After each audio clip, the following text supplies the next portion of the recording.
हिला कळलं की काय मी नरकी नाहीये. अरे हे काय चाललंय? आजपर्यंत नरके हाडळ अशी एकमेकात कधीच भांडत नव्हती आणि आज कशी काय भांडायला लागली?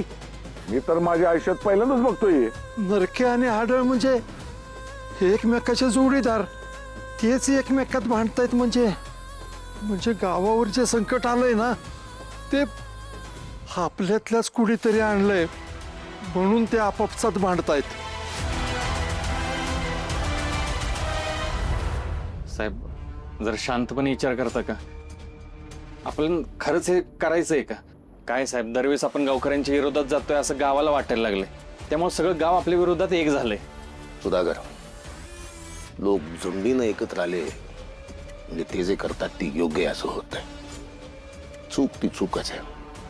गुन्हा घडला, कार्यवाही झाली पाहिजे. व्यक्ती एक असो तर अख्खा गाव. साहेब पण अख्खं गाव पेटून उठलंय. चांगल्या कामाला का नाही पेटून उठत गाव? गुन्हा घडला की शिक्षा झालीच पाहिजे. मग व्यक्ती एक असो नाहीतर 100. जर आपणच घाबरायला लागलो तर कायद्याचं पालन कोण करणार? साहेब तुम्ही मागवलेली कुमक आली आहे. तुम्ही या गावात राहता, तुम्ही इथले आहात, नातेवाईक, तुमची भावकी इथे सगळं ठीक आहे. त्याच्या आधी वर्दी आली पाहिजे. लोक असे झुंडीनं एकत्र आले ना की त्यांच्यामध्ये एक माज येतो, त्यांना मजा येते त्याची. लोक आपल्याला घाबरतात, आवडतं त्यांना. बेकाबू होतात, बेदरकार, रुथलेस, झुंडशाही. ते गावात जे चाललंय ना, पोलिसांची परवानगी नाही त्या उत्सवाला तरी त्यांना उत्सव करायचा, कारण ते झुंडी आहेत. अशी झुंडशाही ठेचली पाहिजे की नाही? हो साहेब. चला मग ठेचूया. अरे कोण? दरवाजा पण उघडा आहे. बघ बघ बघ बघ. अरे मॅडम, अरे मॅडम उत्सवाला गेलं वाटतं पळून. अरे अरे मॅडम नाहीत घरात. पाहिलं, साहेबांना सांगितलं पाहिजे. थांब फोन करतो.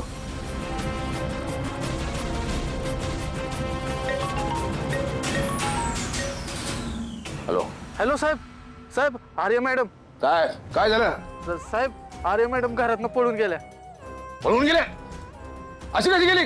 तुम्ही काय करत होतात? अहो साहेब इथं आम्हाला कुणीतरी चकवा दिल्यागत झालं.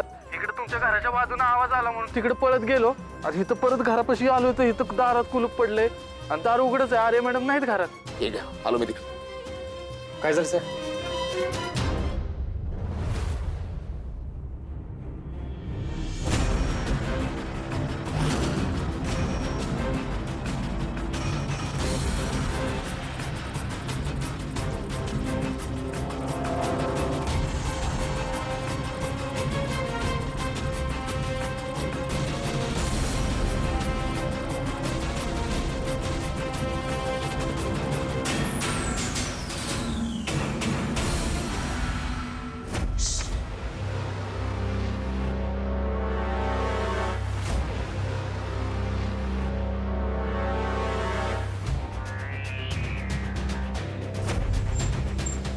अरे ताई सापडल्या का? अहो आत्ता त्यांच्याच की मागं पळत आलो आम्ही. कुठे गेलेत? तीच कळण झालंय. इथंच होते आता कुठं मध्येच गायब झाल्या. गायब झाले? अरे शोधा त्यांना. गायब झाल्या काय? जामकर साहेबांना कळालं ना आपल्याला गायब करतील. शोधा. जा तिकडे चेक करा, मी इथं बघतो.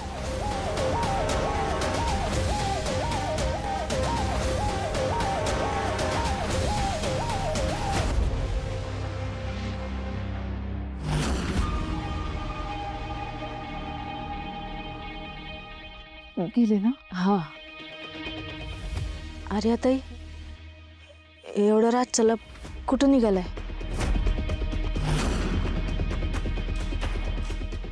इकडे उत्सव आहे ना, मंदिरात जात होते. पण मग पोलिसांपासून का पळत होतात? ही दादा म्हणाला होता ना उत्सवाला जाऊ देणार नाही आणि त्याचाच विरोध होता आणि मग ते पहारेकरी वगैरे परत ठेवले होते ना दादाने. मी गपचूप आले निघून त्यांना, पण आता निघते, उशीर होईल ना. थांबा, ते पोलीस इकडेच कुठेतरी असतील गावाला परत. पण मग बॅग घेऊन उत्सवात चाललाय का? हे शाल आहे त्यात माझी. थंडी आहे एवढी, रात्रभर थांबायचंय, उत्सव बघायचा आहे म्हटलं. हा हा, चांगलंय चांगलंय. बघा उत्सव बघा, परत बघायला मिळल नाही मिळल. म्हणजे म्हणजे हा उत्सव काय सारखं सारखं नाही ना होत, एकदाच होतो. आता गावावर संकट काय सारखं सारखं येतं का? आता संकट येत आहेत म्हणून हा उत्सव होतोय. आणि मी असं ऐकलंय का हे दैत्य आहेत ना, गावातल्या माणसांच्या आयुष्यावरचं सगळं संकट दुःख घेऊन जातात. तुमच्या आयुष्यात आहे का कसलं दुःख? नाही, आता नाहीये मला कसलं दुःख. मग एखादी इच्छा तरी असेल की, म्हणजे बाबा माझं लग्न होऊ दे, चांगला जोडीदार मिळू दे मला, असं काहीतरी असेल. म्हणजे दैत्यांसमोर काहीतरी इच्छा मांडायला, गारानं घालायला जात असाल ना, हाय का? आता एवढं नटून तटून साडी नेसून चाललाय, काहीतरी असेलच ना मनात तुमच्या. बोला की. ललिताईंना माझ्यावर आणि गोपाळजींवर संशय तर नाही ना आला?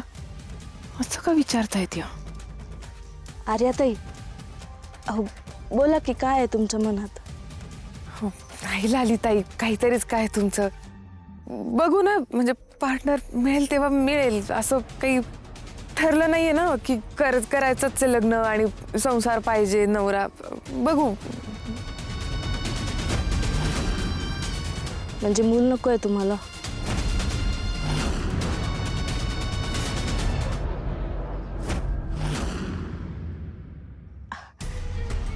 प्रत्येक बाईची इच्छा असते आपलं लग्न व्हावं, आपल्याला मूल व्हावं, संसार व्यवस्थित व्हावा. तुमची पण इच्छा असेल ना अशी काहीतरी, म्हणून विचारलं. हो काय तुम्ही पण असं बघू ना, पुढच्या गोष्टी आहेत अजून ह्या. आणि आपण कशाला आत्ताच टेन्शन घेत बसायचं. उत्सवाला मी सहज चालले आहो. आमच्याकडे शहरात असं मिळत नाही ना मुंबईत. खोटं, किती खोटं बोलणार.